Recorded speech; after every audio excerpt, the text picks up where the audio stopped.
aux hommes limités d'adorer les dieux illimités. Quel privilège aux hommes pécheurs d'adorer les dieux saints. Quel privilège aux hommes qui devraient être rejetés, candidats de l'enfer, récupérer et adorer celui qui est saint, celui qui est juste. Quel privilège pour nous, Seigneur, de célébrer ton nom, toi qui vis et qui règne à jamais. Quel privilège pour l'Église aujourd'hui de lever les mains vers celui qui est saint, de lever les mains vers celui qui règne à jamais, de lever les mains devant celui qui vit éternellement. Tu es notre Dieu, nous voulons ce matin te dire toute notre reconnaissance. Nous voulons te donner la place qu'il te faut, Seigneur. Tu es Dieu, tu es saint. Tu es Dieu, tu es vrai. La Bible dit que toute la terre, que tous les hommes soient considérés comme des faux et que Dieu seul reste vrai.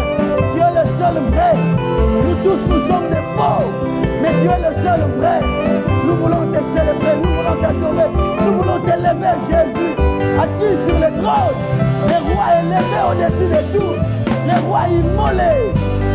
Oh la majorité, la maillée, Bosaka. Seigneur, le roi de ce monde, envoie les ouvriers à la guerre.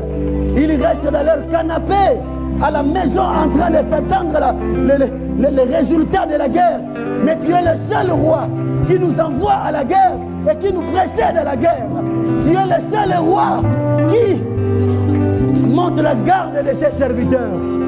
Les rois de ce monde sont protégés, sont gardés.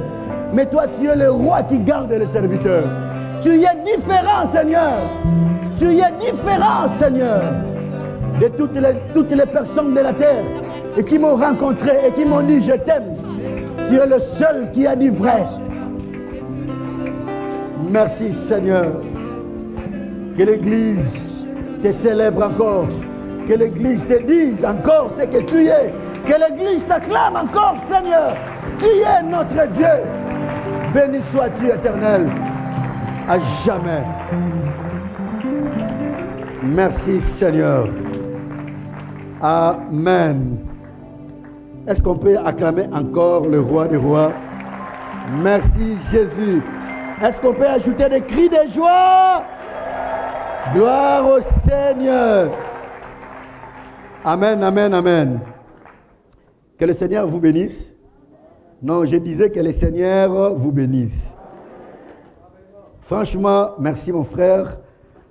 Franchement, la nuit d'aujourd'hui, je ne sais pas si c'était la nuit ou quoi, parce que je n'ai même pas dormi. Mais appelons ça quand même la nuit. J'étais en train de revoir dans mon esprit, je crois, 3 cultes avant que le confinement n'arrive. J'étais à la maison, ou sinon j'étais dans un taxi, je partais à l'église, à la ville haute. Je crois que je suis avec mon téléphone, la personne qui faisait le mot de bienvenue, je crois que c'était le frère Pamphile. Alors que je me souviens, il était en train de prier. Il a donné l'intention de prière, mais comme il était au micro, sa voix dominait. Je revois encore cet événement-là m'est revenu cette nuit ici. Il disait dans sa prière, cette épidémie passera, mais nous resterons. Alléluia. Bien aimé le Seigneur, des fois, quand nous prions, nous avons l'impression comme si nous récitons. Dieu n'a pas de poubelle de prière. Toutes les prières que nous adressons au Seigneur, quelle que soit la durée, elles finiront par bombarder. Dieu n'a pas de poubelle de prière. Toutes les prières, même 10 ans passés. D'ailleurs, plus que ta prière traîne, plus que l'exaucement de ta prière traîne, plus que l'exaucement sera époustouflant. Alléluia. Parce que celui qui a planté les bits écoute, n'a besoin d'attendre que 3 semaines pour manger le fruit. Mais celui qui plante les mangoustans doit attendre plus de 10 semaines, 10 ans, pour avoir les premiers fruits. Alléluia. Que le Seigneur nous bénisse. Je rends grâce à Dieu pour ce matin encore, pour la grâce qu'il m'accorde d'être devant son peuple saint, que nous sommes, que vous êtes. Et je voudrais dire merci à mon pasteur. Merci, Père, pour la marque de confiance renouvelée à ma personne. Nous voulons aujourd'hui continuer notre thème que nous avons commencé le dimanche passé, Caïn et Abel. Amen. Nous lisons Genèse chapitre 4 du 1er. Cette fois, nous irons jusqu'au 14e verset. Genèse 4, 1 à 14. Genèse, c'est le premier livre de la Bible, donc il n'y a pas de difficulté pour les trouver. Genèse 4, du 1er au 14e verset, nous lisons au nom du Seigneur. Adam connut Ève, sa femme. Elle conçut et enfanta Caïn, et elle dit, j'ai formé un homme avec l'aide de l'Éternel. Et elle enfanta encore son frère Abel. Abel fut berger et Caïn fut laboureur. Au bout de quelque temps, Caïn fit à l'Éternel une offrande de fruits de la terre. Et Abel, de son côté, en fit une des premiers-nés de son troupeau et de leur graisse. L'Éternel porta un regard favorable sur Abel et sur son offrande. Mais il ne porta pas un regard favorable sur Caïn et sur son offrande. Caïn fut très irrité et son visage fut abattu. Et l'Éternel dit à Caïn, pourquoi es-tu irrité et pourquoi ton visage est-il abattu? Certainement, si tu agis bien, tu relèveras ton visage, et si tu agis mal, le péché se couche à la porte. Et ses désirs se portent vers toi. Mais toi, domine sur lui. Cependant, Caïn adressa la parole à son frère Abel. Mais, comme ils étaient dans le champ, Caïn se jeta sur son frère Abel et le tua. L'Éternel dit à Caïn, où est ton frère Abel? Il répondit, je ne sais pas. Suis-je le gardé de mon frère? Et Dieu dit, qu'as-tu fait? La voix du sang de ton frère crie de la terre jusqu'à moi. Maintenant, tu seras maudit de la terre qui a ouvert sa bouche pour recevoir de ta main le sang de ton frère. Quand tu cultiveras le sol, il ne te donnera plus sa richesse. Tu seras errant et vagabond sur la terre. Caïn dit à l'Éternel, mon châtiment est trop grand pour être supporté. Voici, tu me chasses aujourd'hui de cette terre. Je serai caché loin de ta face. Je serai errant et vagabond sur la terre. Et quiconque me trouvera, me tuera. Seigneur, quelle parole! En lisant, je pouvais me dire, Dieu se présente comme l'évangéliste, en train de prêcher celui devant qui le mal était prêt. Seigneur, merci. Aide-nous, afin qu'à travers ta parole, nous puissions trouver la vie, car ta parole est la vie. Merci Jésus. Ce peuple attend de toi quelque chose, pas de moi. Fais-nous grâce et parlez-nous au nom de Jésus. Amen. Est-ce que nous pouvons acclamer la parole du Seigneur? Gloire au Seigneur. Merci Jésus. Bien-aimés dans le Seigneur, Caïn et Abel. Caïn et Abel. Les dimanches passés, nous avons parlé de ce thème en abordant les deux premiers aspects dont les parents de Caïn et puis l'attribution de la naissance de Caïn à Dieu. Nous nous souvenons, n'est-ce pas? Pour ceux qui étaient là dimanche le matin. Nous avions d'abord présenté les arguments bibliques prouvant que Caïn est réellement fils d'Adam et non fils du serpent, comme le disent certaines personnes.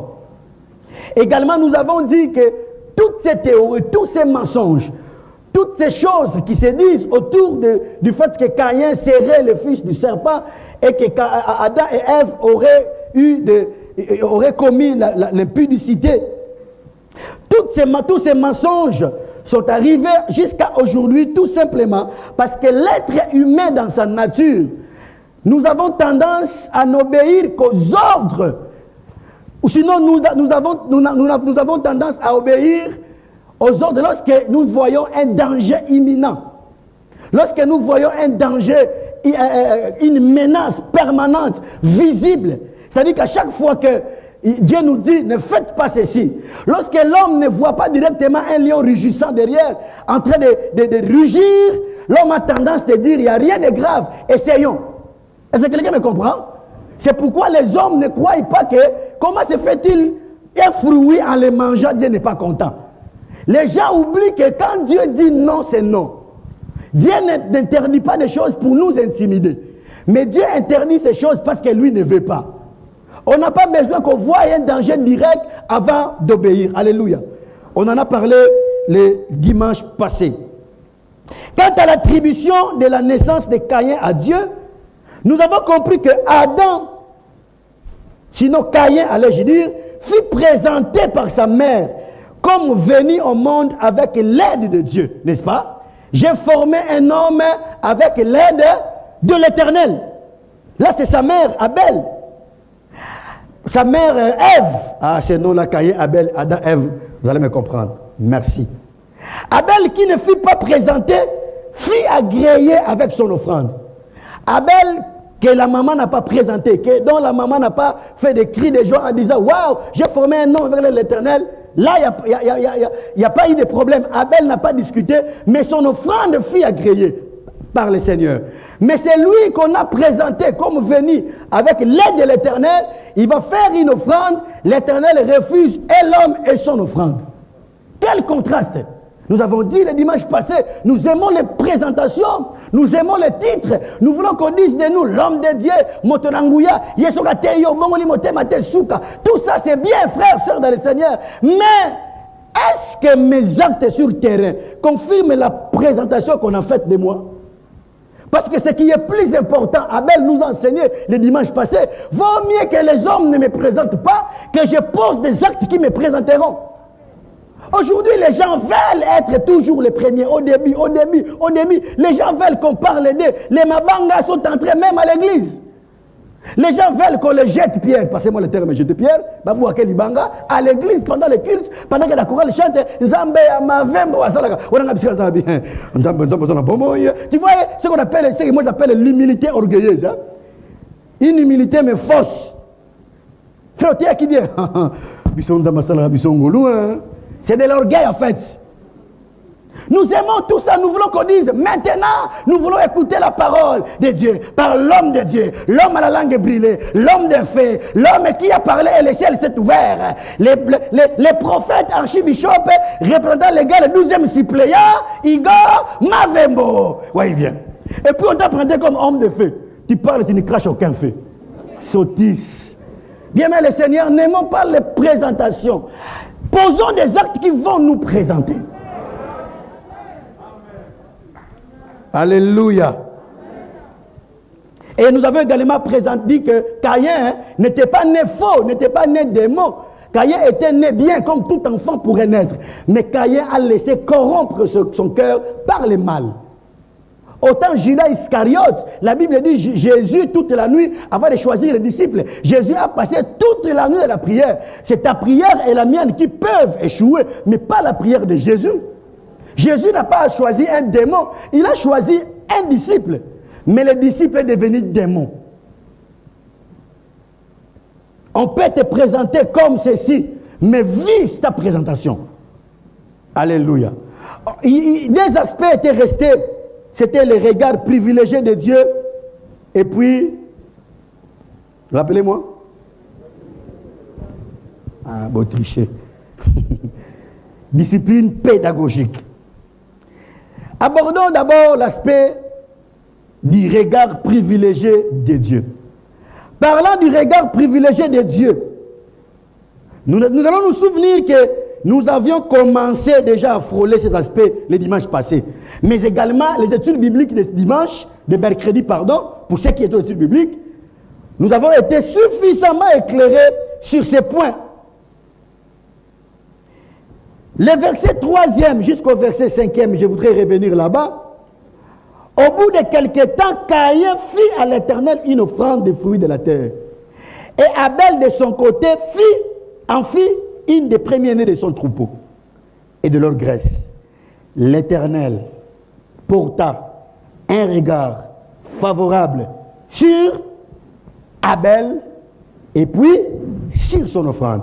Mais il ne porta pas un regard favorable sur Caïn d'abord et puis sur son offrande. L'étude de ces 3 versets nous prouve que toute personne qui s'approche de Dieu pour rendre un culte, soit pour présenter une offrande, doit savoir qu'une fois devant Dieu, celui-ci ne regarde pas d'abord ton service, ne regarde pas d'abord ton offrande, mais il commence par te regarder d'abord toi. Ne pensez pas que le montant de ma dîme peut intimider Dieu. Le montant de mon offrande ou la beauté de ma voix ou les pensées à bien agencées de ma prédication, des théories théologiques que je peux avoir apprises, qu'elles ne me trompent pas quand je me présente devant le Seigneur. Les regards privilégiés de Dieu. Je ne dis pas que Dieu ne regarde pas ton offrande. Je ne dis pas que Dieu n'écoute pas ta voix. Je ne dis pas que Dieu n'agraille pas ton sacrifice. Mais le privilège, quand Dieu te voit venir avec ton offrande, Dieu te regarde d'abord toi avant de regarder ton offrande. Est-ce que quelqu'un m'entend? Donc, le regard privilégié de Dieu est sur la personne. D'abord sur la personne et non sur l'offrande de la personne. En d'autres termes, avant de voir ton offrande et d'en juger la conformité, Dieu met la priorité sur la personne qui offre. Alléluia. Dieu, dans sa souveraineté, il priorise d'abord toute la personne. C'est pourquoi vous voyez la Bible dit, nous lisons la Lévitique, la Bible dit que lorsque les sacrificateurs venaient pour offrir à Dieu, Dieu a commencé par poser des conditions d'habillement d'abord pour les sacrificateurs. Vous le savez? Doit être ceci, c'est là, habillement du sacrificateur d'abord. Quand nous lisons la Lévitique, j'aime beaucoup cette partie-là où on parle même des sous-vêtements du sacrificateur. Dieu insiste sur ça. C'est pourquoi vous voyez, il y a des sacrificateurs s'approchant du feu avec son offrande. L'offrande n'est pas encore consumée, mais la personne est décédée. Alléluia. Parce que Dieu regarde d'abord. C'est pourquoi vous voyez le roi Nebuchadnezzar a commis une erreur grave lorsqu'il voulait tuer Shadrach, Meshach et Abednego. Les jeter dans la fournaise ardente. Lisez très bien. Il avait dit, on les met on leur donne des caleçons. Leurs caleçons. Ils ont porté leurs sous-vêtements. Lorsqu'ils vont s'approcher du feu, Dieu, il a déjà dit que lorsqu'un sacrificateur approche, je vérifie d'abord la tenue. Je ne sais pas si quelqu'un m'entend. D'abord la tenue. On approche les trois amis de Daniel pour les jeter dans le feu. Les bourreaux étaient là, en tenue, en n'importe quelle tenue. Mais les trois amis de Daniel étaient en tenue de sacrificateurs, près du feu. Or, Dieu sait, lorsque le feu est là, et que son sacrificateur approche avec quelque chose autre, Dieu regarde d'abord la personne. Dès qu'il regarde la personne, il se rend compte que tu es dans la bonne tenue.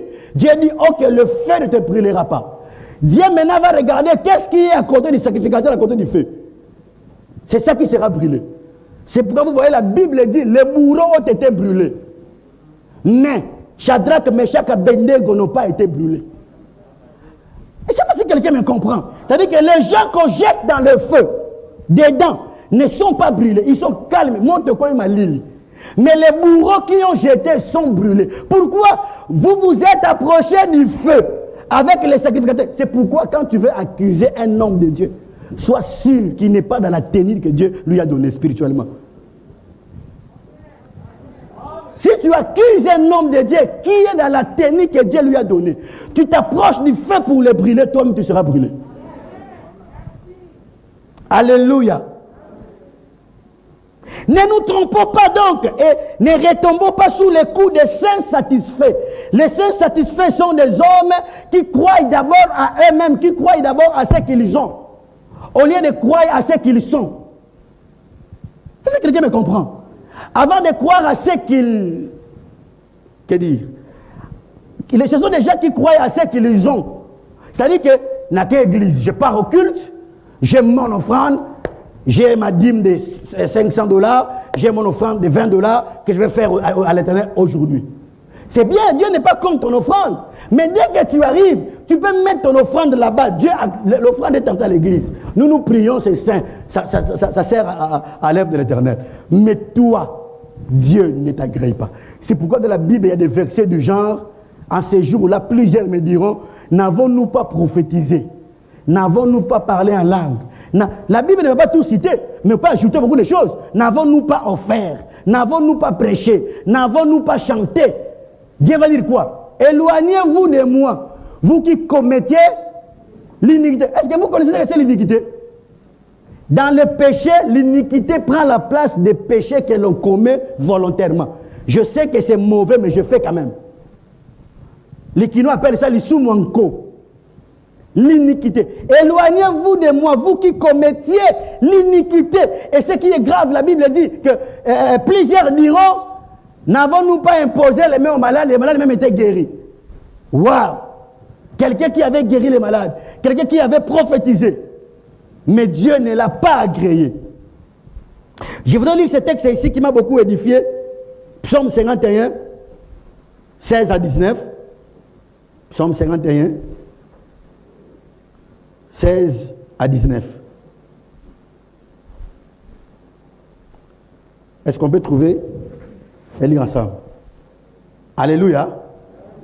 Psaume 51, 16 à 19. Seigneur, ouvre mes lèvres et ma bouche publiera ta louange. 16 maintenant. Si tu eusses voulu des sacrifices, je t'en aurais offert. Mais tu ne prends point plaisir aux holocaustes. Les sacrifices qui sont agréables à Dieu, c'est un esprit brisé. Oh Dieu, tu ne dédaignes pas un cœur brisé. Répands ta grâce, tes bienfaits sur Sion. Bâtis les murs de Jérusalem. Alors, tu agréeras des sacrifices de justice, des holocaustes et des victimes tout entières. Alors, on offrira des taureaux sur ton autel.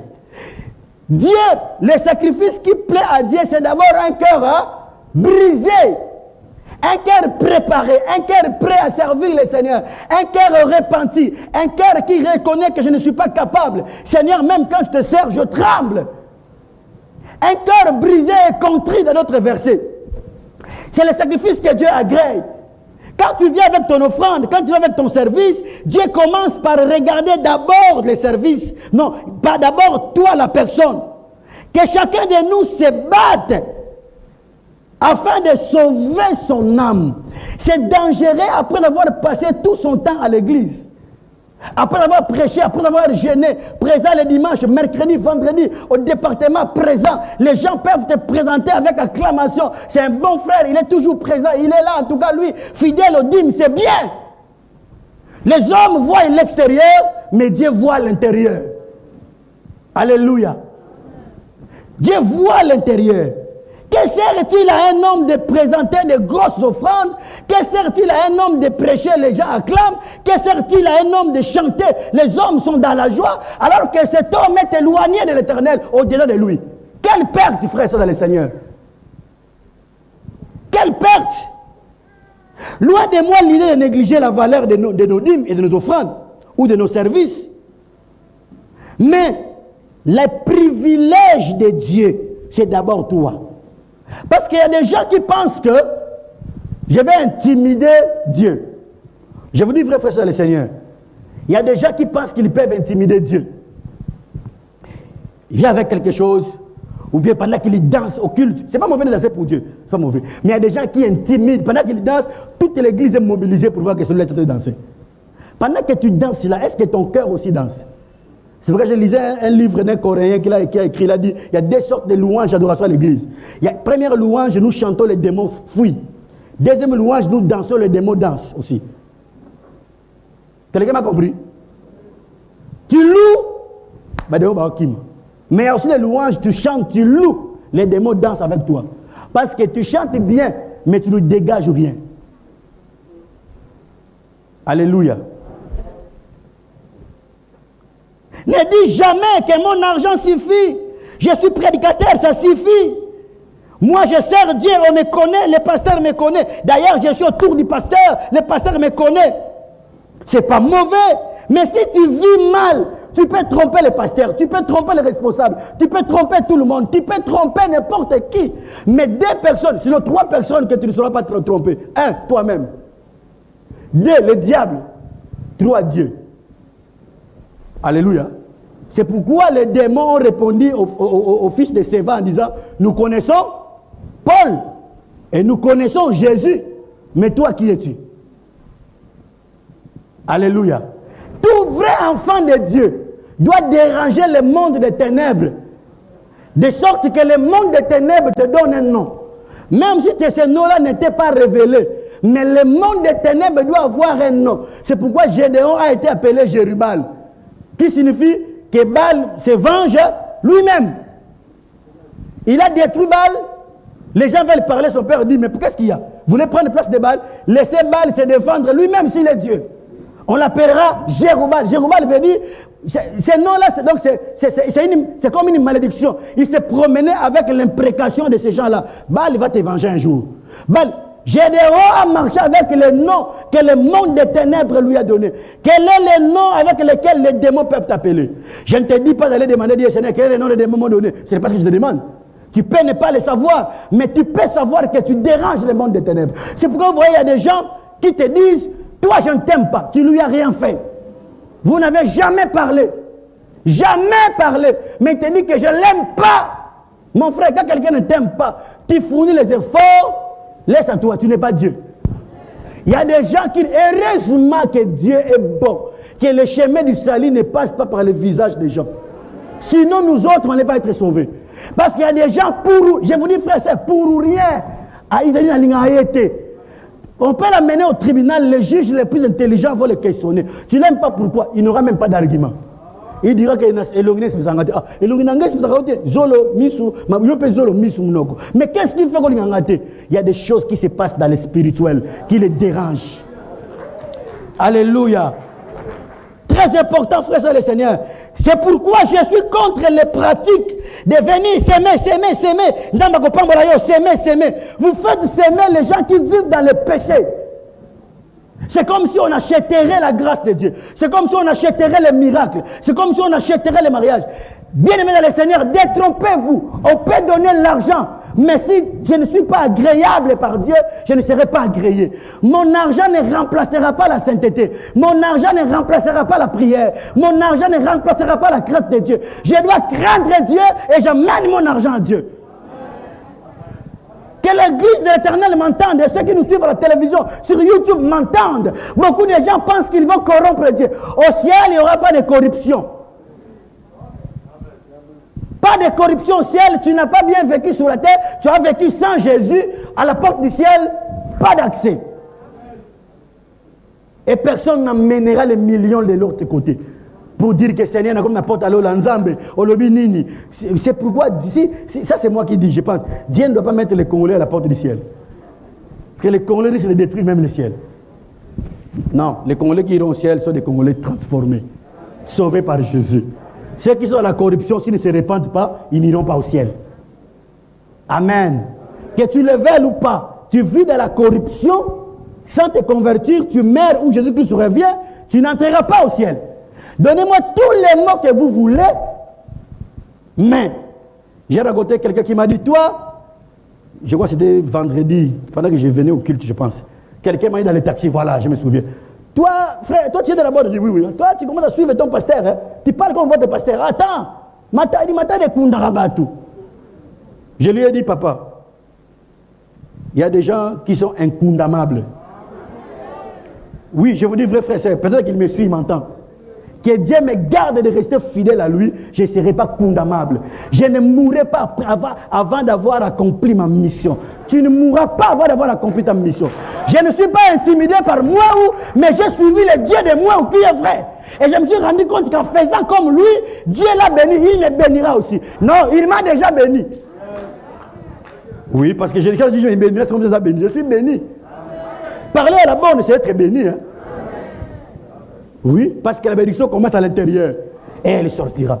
Et elle finira par sortir un jour. Alléluia. Même les jeûnes que nous faisons n'est pas un fétiche. Ah, on dit un fétiche ou une fétiche. Hein?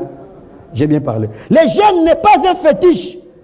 Dieu ne l'agrée que si toi-même tu es agréable par lui. Parce que plusieurs personnes pensent que quand nous jeûnons, et le gars mawa, nous sommes à Kosala, kaka, il y a qui disent que nous avons un jeûne. En d'autres termes, si c'est un jeûne, nous avons un jeûne. Sottise. Parce que Dieu c'est un quado. Ce qui pinait Tobogo Kepanzam. Dans le Nouveau Testament, dans la Nouvelle Alliance, selon le modèle de Christ, nous n'offrons pas seulement ce que nous avons, mais nous offrons d'abord ce que nous sommes. Est-ce que quelqu'un m'a entendu?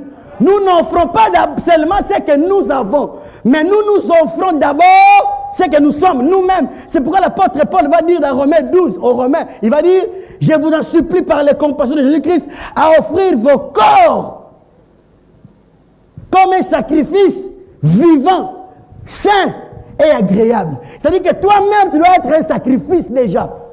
Un sacrifice qui monte dans les taxis. Un sacrifice qui va au travail. Un sacrifice vivant, sain et agréable. Avant de présenter l'offrande, sois toi-même d'abord une offrande. Voilà. Et vous verrez que pendant que Dieu et Satan discutent sur Job, Dieu et Satan discutent, Satan va dire à Dieu, je paraphrase, j'explique en paraphrasant, Satan va dire à Dieu, Seigneur, tu l'as béni, c'est pourquoi il te craint, n'est-ce pas? Et mais Dieu dit à Satan, non, non, il me craint, c'est pourquoi je le bénis. Je ne sais pas si quelqu'un me comprend. Selon Satan, Job craint Dieu parce que Dieu l'a béni. Mais Dieu dit, non, non, non, non, non, non, non. Je l'ai béni parce qu'il me craint. Non, puisqu'il me craint, c'est pourquoi je l'ai béni. Et cette discussion va continuer. Satan parle de parole. Dieu dit, ok, je vais te prouver. Va toucher tout ce qu'il a. On va voir si c'est que tu dis qu'entre toi et moi qui a raison. Satan va aller, il va toucher tout de Job. Nous connaissons l'histoire. La Bible dit, Job ne pécha point. Aujourd'hui donc, Dieu peut appeler le diable et lui dire, ne parle plus de mes serviteurs que j'ai bénis. Parce qu'avec Job, je t'ai prouvé qu'il y en a sur la terre qui me craignent, c'est pourquoi je les ai bénis. Alléluia. Il y en a qui me craignent. Partisan de l'être ou partisan de l'avoir? Qui es-tu? Partisan de l'être ou partisan de l'avoir? Les partisans de l'avoir disent Nzambe, Pesangamutuka. Si tu me donnes cette voiture-là, tu verras, je vais évangéliser avec la voiture. Ah, frère, les voitures de tous ces musiciens-là qui chantent des bêtises à la télévision ont gagné combien de personnes? Une voiture ne peut pas gagner une âme, mais c'est une personne qui gagne une autre âme. Alléluia. Quand Dieu va constater que ta mission devient grande et que tu dois aller de lieu à lieu, Dieu se rend compte que je ne peux plus le laisser prendre le taxi. Sa mission devient tellement rapide et urgente, Dieu viendra te donner un instrument de travail. Il te dit, prends ces véhicules pour te permettre d'aller bien faire mon travail. Vous voyez, Dieu voit d'abord la personne et son travail, son cœur. Dieu dit, je te donne. Le pasteur a dit ça le mercredi, je ne sais pas si c'était le mercredi ou pendant quel jour, mais je voudrais rentrer sur ça. La Bible dit que le royaume de ces comparables comme un grain de sénévé qu'on a jeté, n'est-ce pas? Et puis qui, papa, monte devient un arbre.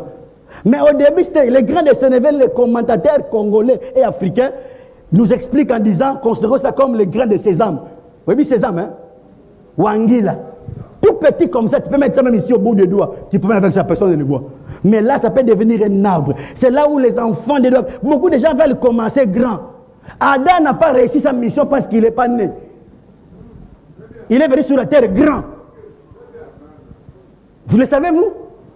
Adam n'a pas réussi sa mission parce qu'il est venu grand. Il n'a pas pu téter.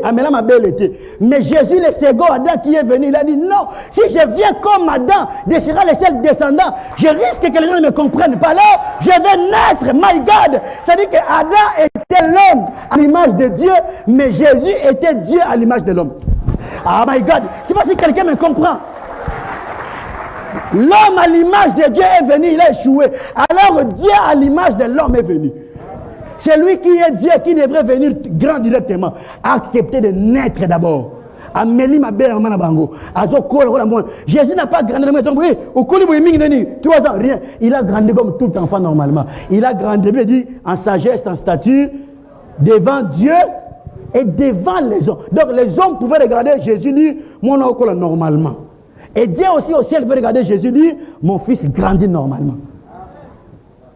Tu veux commencer grand, pourquoi mon frère? Commence petit. Le diable veut tromper les gens. À peine qu'on t'a engagé, tu veux te comparer à ton chef qui a une jeep au recouf avant. Moi aujourd'hui, vouloir être comme moi, c'est diabolique, frère, je vous dis la vérité. Ce n'est pas le courage, il faut accepter de commencer quelque part. Je peux commettre les erreurs en prêchant, mon père vient corriger. Gloire à Dieu. Même le monde nous dit c'est en forgeant qu'on devient forgeron. Si je commets l'erreur, frère, soyez calme avec moi, j'apprends, laissez le Père me corriger, priez pour moi.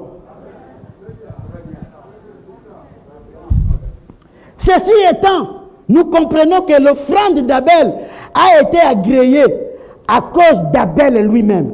Et celui de Caïn fut refusé à cause de Caïn lui-même. Ainsi donc, lorsque tu vois l'offrande d'Abel être agréée, ne sois pas jaloux. C'est le résultat de son ancien choix. Si tu vois l'offrande d'Abel être agréée aujourd'hui, ne sois pas jaloux. Tu ne sais pas d'où vient Abel. Abel avait un cœur préparé pour Dieu depuis longtemps. Ce n'est pas le fait d'offrir qui le rend agréable à Dieu. Non, lui-même déjà depuis longtemps, il était agréable à Dieu. Et le jour du sacrifice, Dieu agrée et Abel et son offrande. Ne soyez pas rapides pour parler, frère, s'il vous plaît. Certaines personnes que nous voyons seulement aujourd'hui, nous ne connaissons pas d'où ils viennent avec le Seigneur. Là, je ne sais rien, là, je n'ai que les chiffres. Vous ne connaissez pas certains jeunes, quelle vie ils ont menée avec le Seigneur. Quelle vie ils ont menée avec le Seigneur. Dans leur passé, vous ne connaissez pas. Ne soyez pas rapides de parler des gens mal. Tu vas comprendre. Mais frère, faites attention. Pendant que tu courais derrière les jeunes filles, il y a des jeunes qui étaient là en train de jeûner et prier. À l'âge de 11 ans à l'évangélisation. Qui étaient en train d'aller village en village prêcher la parole. Si Dieu essaie de les récompenser un peu aujourd'hui, tais-toi mon frère. Nous ne connaissons pas l'histoire des gens. Ne parlez pas rapidement. Même si à l'extérieur, ça donne l'impression qu'on est comme égal, que nous sommes comme égaux. Mais à l'intérieur, on n'est pas toujours égaux. Je vous dis la vérité, mes frères et sœurs.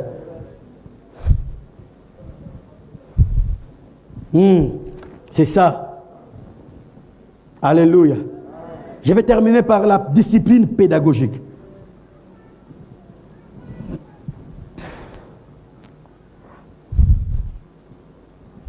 Discipline pédagogique. Vous comprenez quand j'appelle ça pédagogique? C'est-à-dire que c'est qui enseigne, n'est-ce pas? Une discipline qui donne des leçons, une discipline qui enseigne, une discipline qui apporte les leçons, parce qu'en grec, pédagogos, c'est celui qui prenait les gens, qui prenait les enfants pour les conduire vers les enseignants, vers quelque part. Donc, une discipline qui doit nous conduire quelque part, qui doit nous enseigner, qui doit nous apprendre. Alors qu'il a constaté qu'il n'est pas agréé par Dieu, je parle de Caïn, il a constaté qu'il n'est pas agréé par Dieu. Son offrande non plus. Caïn va révéler clairement l'état de son cœur. Au début, là, ce n'est pas trop visible. Qu'est-ce qui se passe pour que Dieu n'agrée pas l'offrande de Caïn? Mais dès que Dieu va ne pas avoir agréé son offrande, va ne pas avoir agréé lui-même Caïn, alors Caïn va révéler l'état de son cœur. La Bible dit qu'il se fâche contre Abel. Tu te fâches contre Abel, pourquoi? Abel ne t'a rien fait. Toi, tu as offert. Abel aussi a offert. Dieu a agréé. Abel n'a pas corrompu Dieu. Abel avait fait un choix dans le passé. Ce choix les conduit jusqu'à aujourd'hui. Son offrande est acceptée. Le tien ou la tienne, une offrande n'est pas acceptée. Au lieu de venir poser la question, Abel, qu'est-ce que tu as fait pour que ton offrande soit agréée? Tu te fâches contre Abel. Et ton cœur devient mauvais. Bien aimé, certaines personnes ne t'aiment pas juste parce que tu sers Dieu. Juste le fait que toi tu crains Dieu. Oui,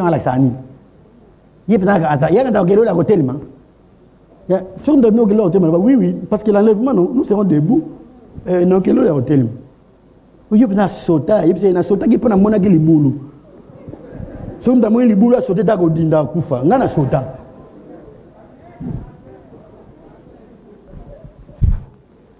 Dans son immense amour, Dieu a fait un pas vers Caïn pour les prévenir du danger. Est-ce que vous l'avez vu avec moi?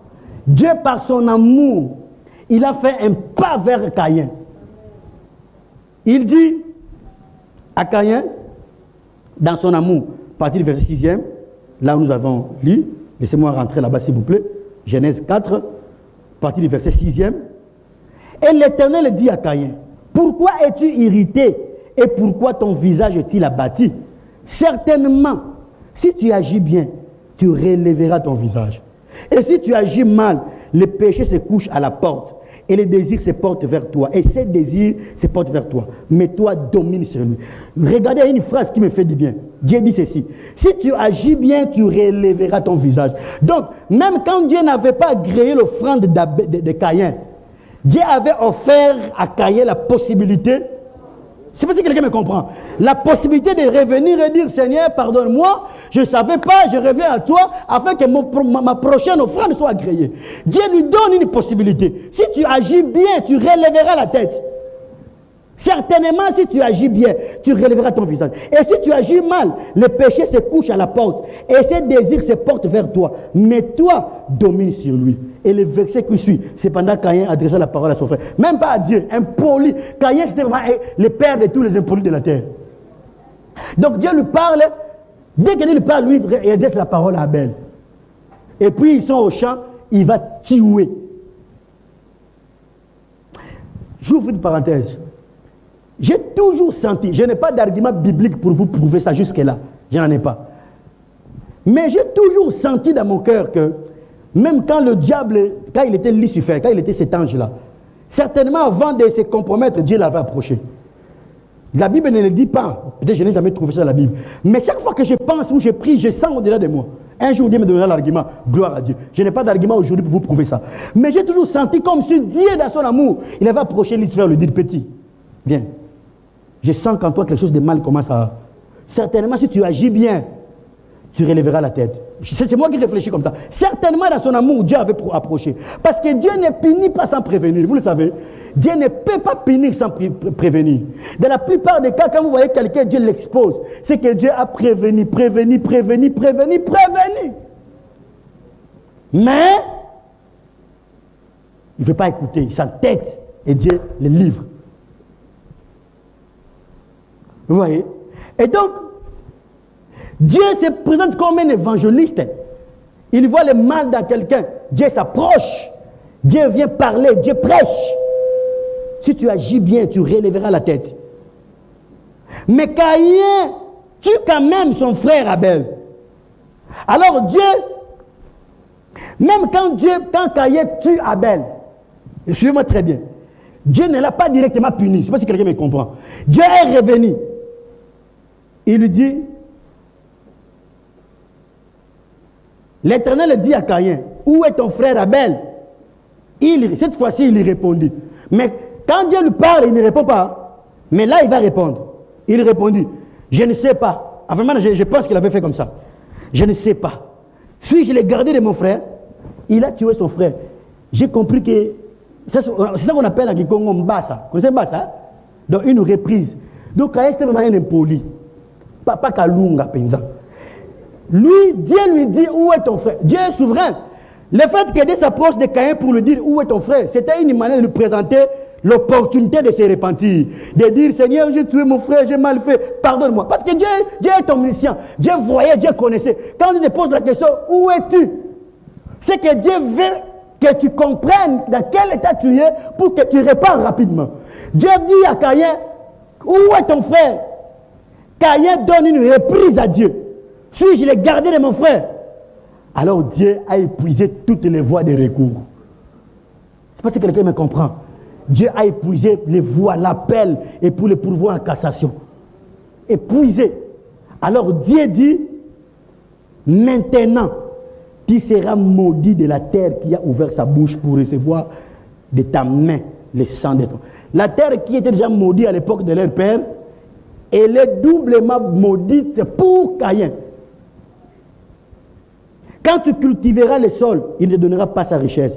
Et puis tu seras errant et vagabond sur la terre.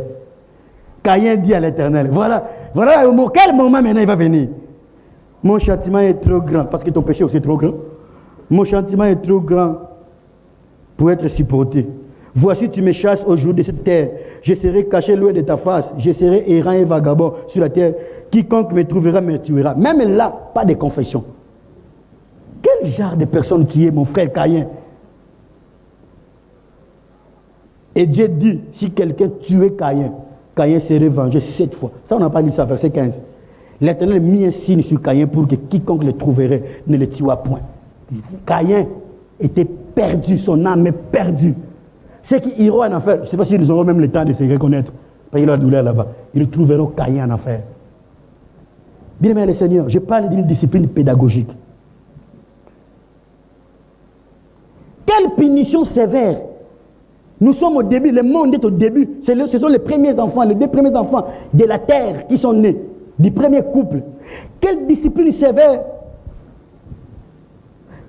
Pourquoi cette discipline sévère? J'ai trouvé cette discipline de Dieu sévère, mais je l'ai trouvée aussi pédagogique. Le récit de Caïn démontre clairement que la repentance est l'œuvre de la grâce de Dieu en collaboration avec l'homme. Mes frères et sœurs de le Seigneur, Dieu peut parler. Dieu est écoutez-moi, quand Dieu vient prêcher Caïn, relève-toi, certainement si tu agis bien, tu relèveras la tête. Dieu, quel est cet évangéliste sur la terre qui aurait beaucoup plus d'onction que Dieu? Quel est ce prédicateur de la terre qui convaincrait plus les âmes que Dieu lui-même si Dieu le faisait? Dieu a pas, c'est Dieu qui est venu vers Caïn. C'est lui qui nous donne la puissance de convaincre les âmes pour la conversion. Lui-même va aller voir Caïn le pécheur pour lui parler.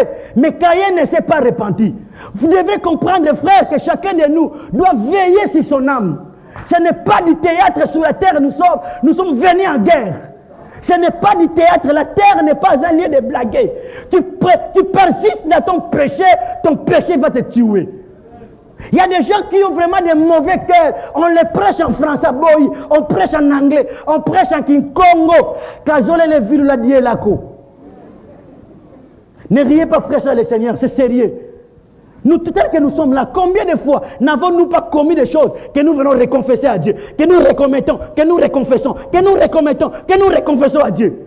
Devient-il notre ami parce qu'il est bon? On va le traiter comme bonbon parce qu'il est bon.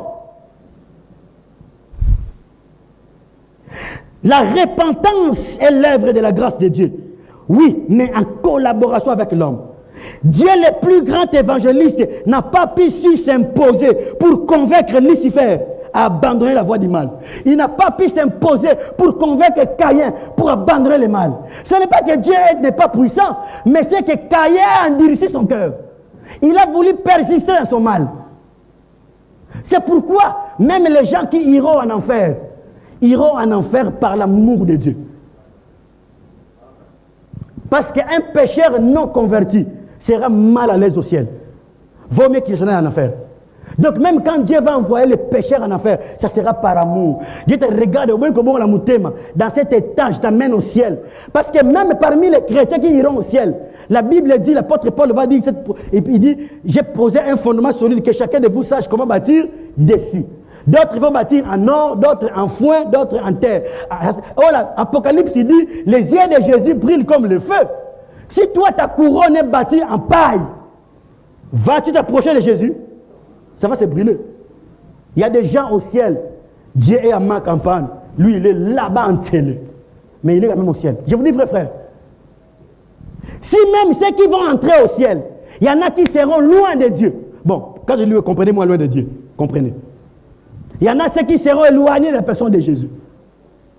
Combien plus forte raison, toi qui n'étais pas converti sur la terre, si on te fait entrer au ciel, on ne t'aime pas.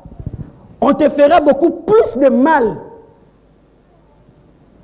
Alors va en enfer. On regrette, mais c'est là où il te faut parce que tu n'es pas converti. Imaginez, vous prenez une personne non convertie, vous l'amenez au ciel. Alors que Marie de Magdala est là, très belle. Qu'est-ce qui peut arriver? Vous avez compris.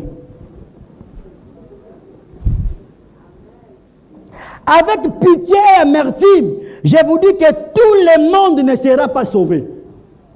Avec pitié et amertume, je vous dis ça. Même Caïn, que Dieu a évangélisé, n'a pas pu être sauvé.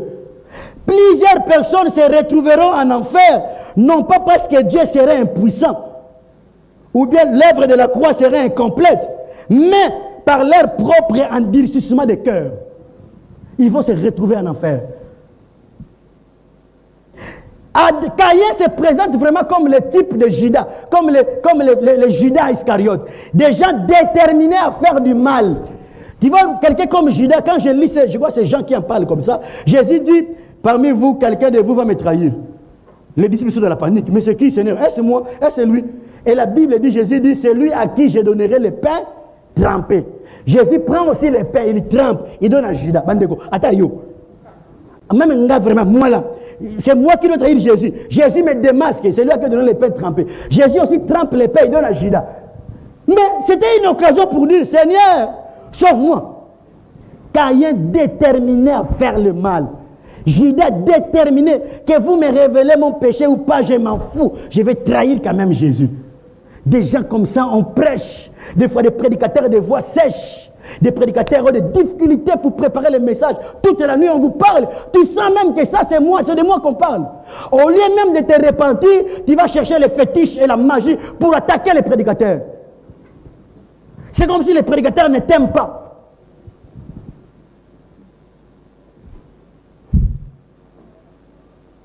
Et là, je voudrais m'en profiter pour parler de la prédestination. La prédestination que d'autres personnes comprennent mal, que Dieu a déjà choisi les gens qui iront en enfer. Et Dieu a choisi... Non, non, Dieu n'a pas choisi les gens qui iront en enfer. L'enfer a été créé seulement pour les diables. Pas pour les hommes. Mais vous allez me poser la question, mais si Dieu est omniscient, il connaît les gens qui iront en enfer. Oui, il connaît parce qu'il est Dieu. S'il ne connaît pas, il ne serait plus Dieu. Il connaît, mais il ne veut pas. Quelqu'un me comprend? C'est-à-dire que sur la liste des gens qui devaient aller au ciel, Dieu a mis les noms de tous les êtres humains. Mamboueni, Mantuela, Mavembo, Mandandu, tout le monde. Mais chacun doit aller cocher. Si quelqu'un me comprend, je ne sais pas. Dieu a mis les noms, c'est ça la prédestination. Dieu a mis les noms de tous les êtres humains avec des petits carrés au coin. Chaque être humain qui entend la parole doit aller cocher. En d'autres termes, le dernier jour, Dieu comme si, j'explique ça comme ça. Je ne dis pas que ça fera comme ça, mais j'essaie d'expliquer. Dieu aura comme une liste devant la porte du ciel. Mamboueni, les gens disent absent. Dieu va quand même l'appeler. Mais lui-même sera absent. C'est parce que quelqu'un me comprend comment ça fait mal dans mon cœur. C'est parce que quelqu'un comprend ça, frère, c'est dans le Seigneur. Dieu n'a pas prévu les gens qui iront en enfer, mais les gens iront en enfer par eux-mêmes. Par eux-mêmes. Bisoto banda la borne matadi. Bien voyez sigat. Au banda la borne matadi. Gloire à Dieu, que Dieu soit béni. Mais qu'est-ce qui a changé dans ta vie? Avant l'indépendance égale après l'indépendance. Qu'est-ce qui a changé en toi? Qu'est-ce que tu es devenu concrètement?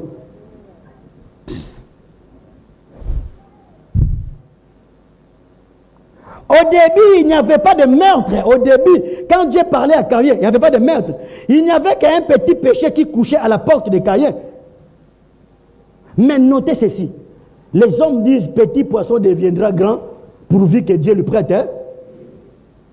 Donc, petit péché commettra des dégâts pourvu que l'homme l'entretienne sans repentance. Les petits péchés là que tu aimes là, les petits péchés là qu'on appelle même les péchés chéris,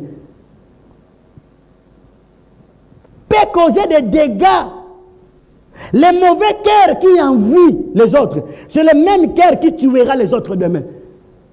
Le même cœur qui est jaloux aujourd'hui, c'est le même cœur qui va tuer demain.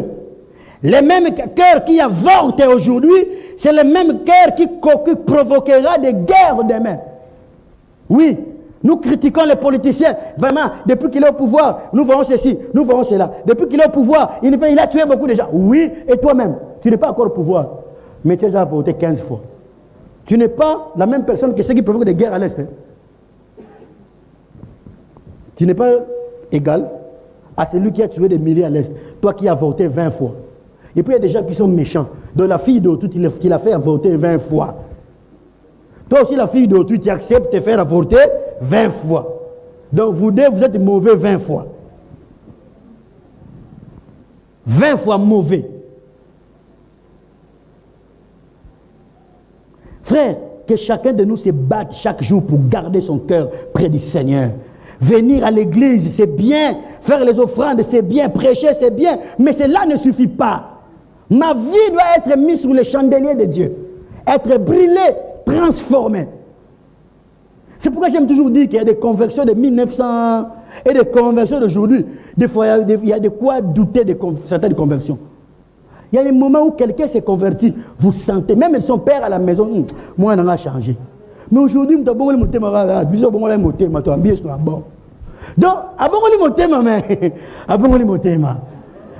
vous avez compris, vous avez tout compris. Vraiment, mais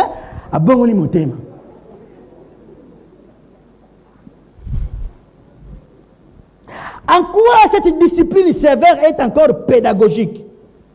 Le monde était au début, il fallait frapper dur pour servir d'exemple. Je ne sais pas si quelqu'un me comprend. Le monde était encore au début, il fallait frapper dur pour servir d'exemple. Parce que l'arbre, lorsqu'il est encore petit, on peut l'arranger, le changer de forme, n'est-ce pas? Un enfant qui est encore petit, on peut l'arranger.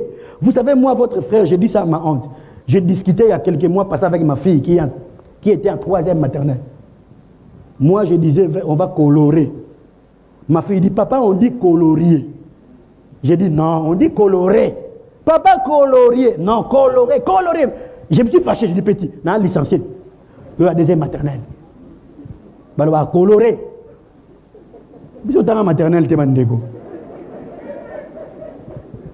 Et puis, après un moment de calme, je cherche le dictionnaire quand même.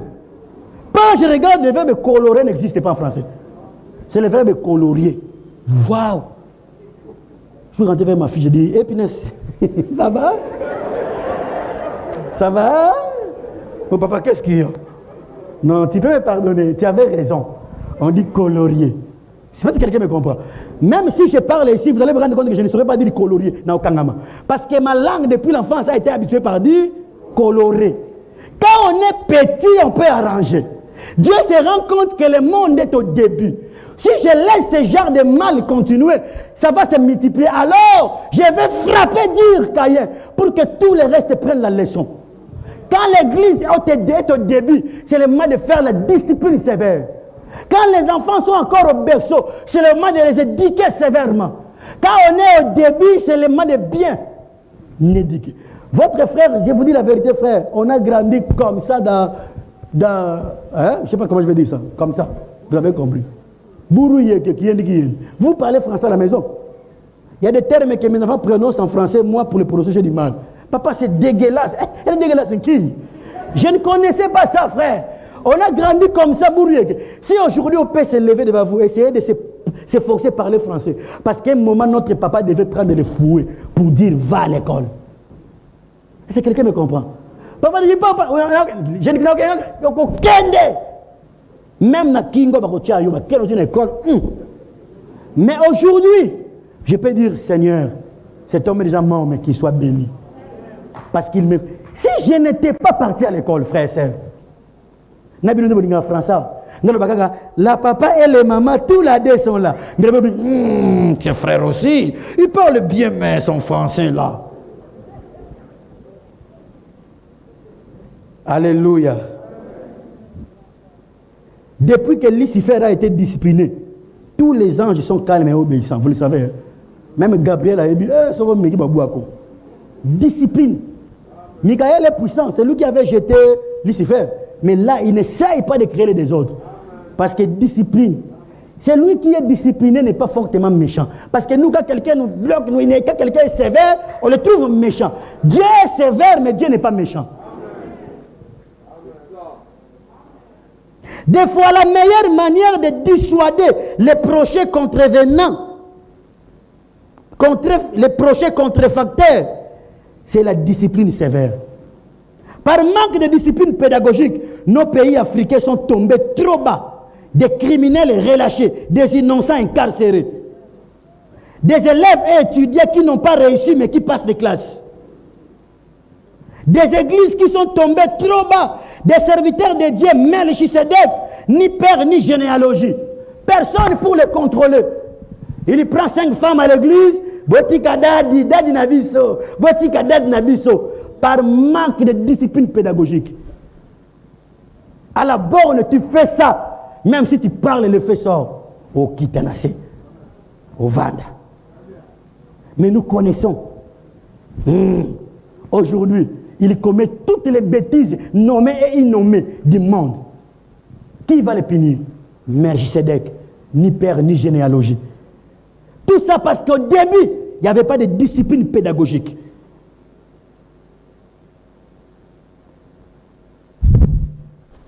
Je disais que Dieu est sévère, mais Dieu n'est pas méchant. Des enseignants qui sont méchants à l'école, qui composent les examens pour faire échouer vraiment les élèves. Un enseignant de religion, prof de religion, une seule question, 100 points. Donnez le nom du propriétaire du coq qui avait chanté quand Jésus avait été régné. Ah! Promesse. Et puis vous dites, un livre ouvert, consultez tous les livres que vous voulez. Il parle. Sûr et certain, vous devez voir. Bon, je ne sais pas si quelqu'un peut répondre à cette question-là ici. À qui appartenait le coq qui chantait le jour où Jésus fut régné?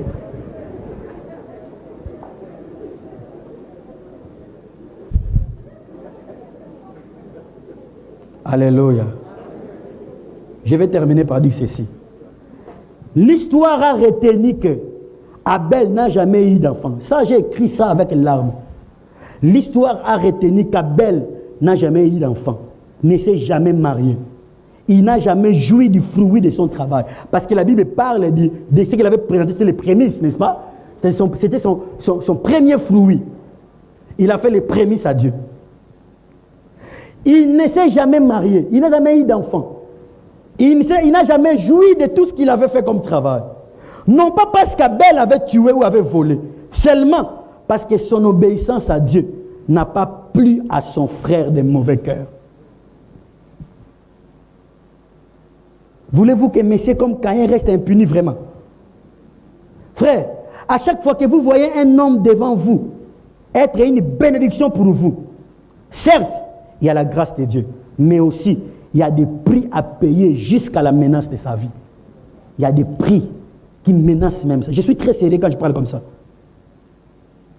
Que des familles troublées, parce que leur papa prépare un message, parce que leur papa est pris par Dieu pour servir à la cause des autres. Que des familles troublées. Et là, j'ai écrit, parlant de Jacob entre Laban et Ésaü. Je voulais parler de ça ce jour-là, quand je prêchais pendant février, mais le temps n'était pas là. Mais c'est revenu pendant que j'écrivais ici. Parlant de Jacob entre Laban et Ésaü. Sachez que Jacob n'était pas seul. Entre Laban et Ésaü. Jacob n'était pas seul. Il y avait aussi sa femme et ses enfants. Dans tous ces troubles-là que Jacob avait connus, les enfants qui n'étaient pas appelés par Dieu, sa femme qui n'était pas appelée par Dieu, avaient connu les mêmes troubles que Jacob. Comprenez-vous cela? Que l'église des Seigneurs partout comprenne. Ne tuons pas nos frères à cause de la grâce de Dieu qui est en eux. Ne les tuons pas, s'il vous plaît. Soutenons-les. Aujourd'hui, l'église tue ses propres soldats. Les gens que Dieu a utilisés pour vous bénir, vous les tuez de plusieurs manières. Un serviteur que Dieu a mis devant vous, vous les tuez. Deux femmes, la famine est en Israël. Deux femmes s'entendent. Nous mangeons ton fils aujourd'hui, demain nous mangerons ton fils. Mais la Bible nous dit que on a mangé le fils de cette femme aujourd'hui. Le lendemain, cette femme a dit non, je ne vais pas. Je veux voir les rois. C'est la type de l'église aujourd'hui. Les serviteurs de Dieu ont mis leurs enfants, leurs femmes, leur vie en jeu pour vous prêcher la parole. Mais le tour de mettre votre enfant, vous refusez. Que Dieu nous donne une discipline pédagogique. Là-bas, on a une grande mission, tu as une grande mission. Discipline-toi, tu iras loin avec le Seigneur. Que Dieu vous bénisse.